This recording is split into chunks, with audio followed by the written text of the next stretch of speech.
Olá, para mais um encontro 28º Vó em Quarentena. Vamos que vamos, né? Então, como eu anunciei no último Vó em Quarentena que eu iria agora fazer um foco, né, mais para a questão da ludicidade voltada às mudanças que a gente precisa fazer agora nas formas de ensinar e aprender, nas formas de conceber a escola, a aprendizagem, né? Depois dessa parada aí que o mundo deu, né? Então, uma das formas que eu penso é que o conhecimento já construído historicamente, ele deve servir de ferramenta para o hoje, né? E então eu tenho ido buscar algumas histórias, algumas reflexões de alguns autores que já passaram por esse mundo, já viveram processos de criação, para ver se a gente se inspira, se a gente consegue pensar algo novo a partir disso. E então, lendo esse livro, Conversando com Piaget, né, de Jean-Claude Bringuet, que é um jornalista, na 12ª entrevista, chamado A Propósito da Criação, os Três Métodos, o Bringuet traz uma conversa dele com o Piaget sobre o processo de criação, né? Então ele pergunta, eu vou ler a pergunta inicial e depois a gente vai conversando sobre. Há uma diferença entre a criação científica, tal como o senhor a pratica, e os outros tipos de criações, aquela de um pintor, de um escritor, é comparável? E o Piaget diz que ele tem muita dificuldade de responder essa pergunta, porque ele não conhece as outras formas de criação, então ele não pode dizer se é comparável, né?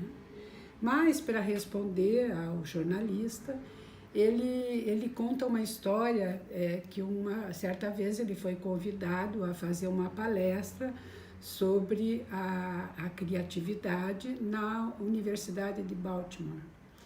E ele chegou lá e ele se preparou todo para falar da criatividade, do processo de criar nas crianças, né, que era o foco de pesquisa dele.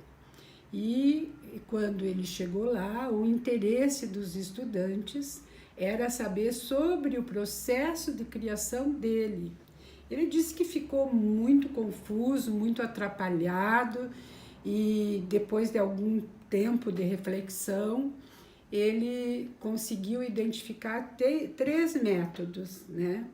Então, ele diz assim, o primeiro método é não ler nada sobre o que já foi construído, sobre aquele tema que você está querendo trabalhar, né? Esse é o primeiro método.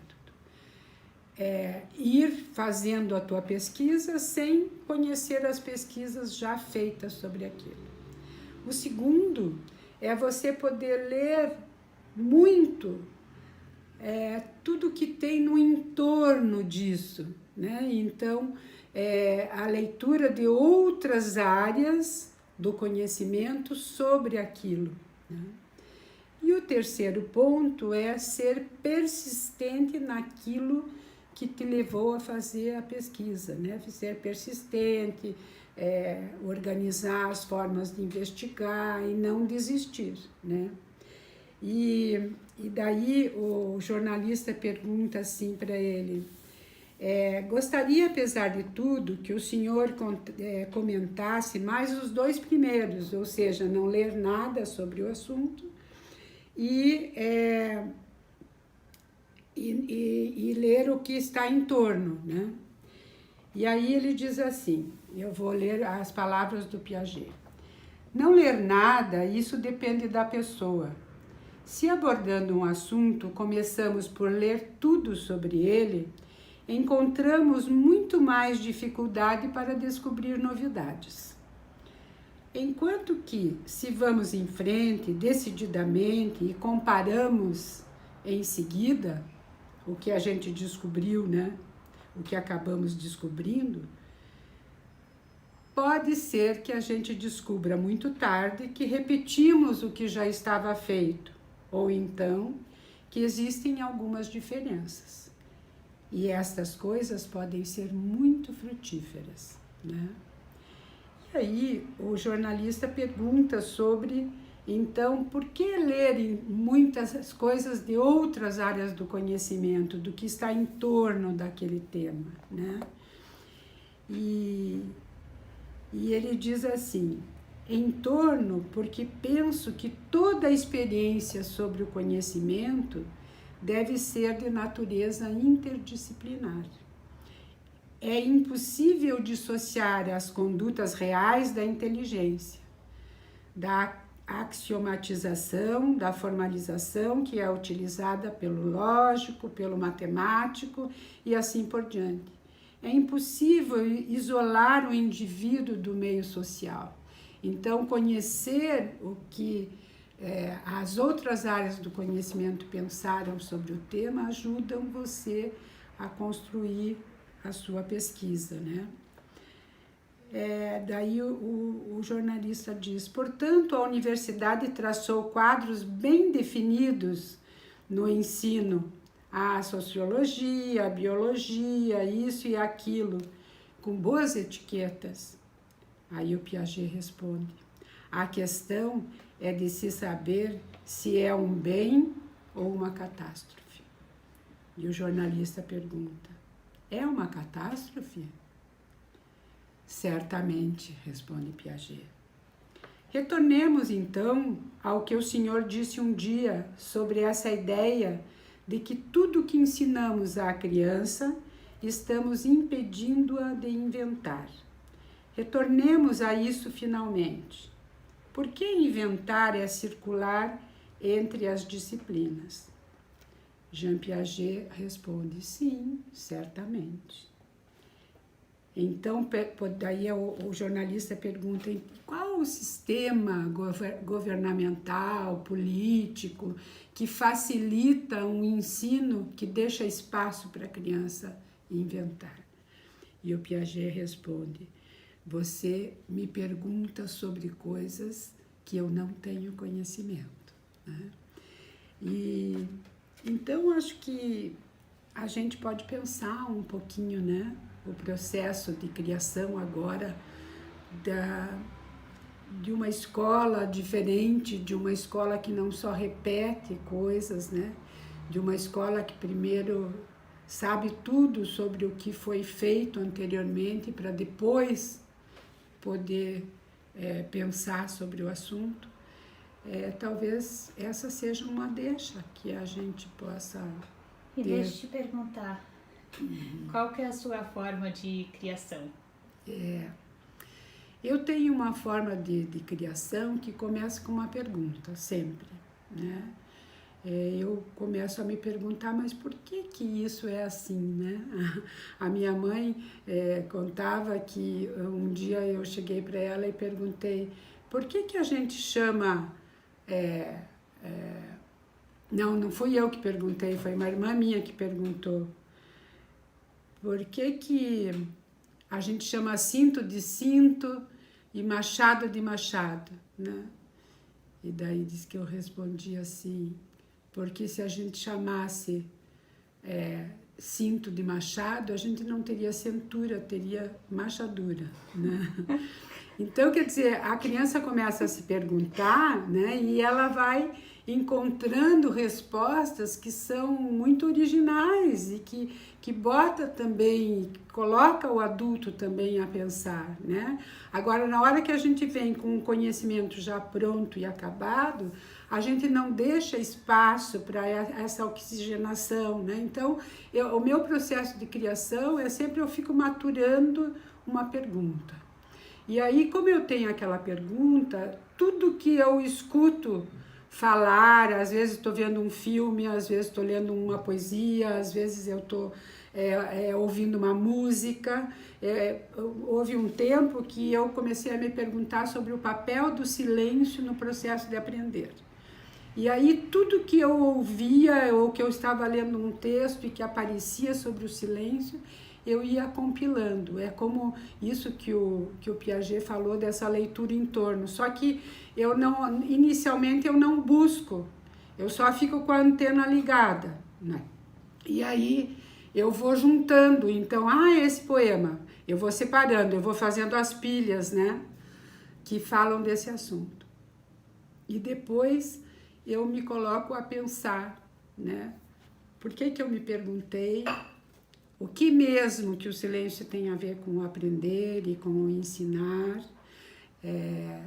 e aí eu produzo, né, escrevo sobre, faço perguntas, interajo com as pessoas com as quais eu converso fazendo palestras e muitas vezes eu coloco em prática no processo de aprender das crianças com as quais eu trabalho, né? Muitas vezes não, sempre, né? Coloco em prática, percebo, vejo como isso funciona ali, nessa situação, na outra situação.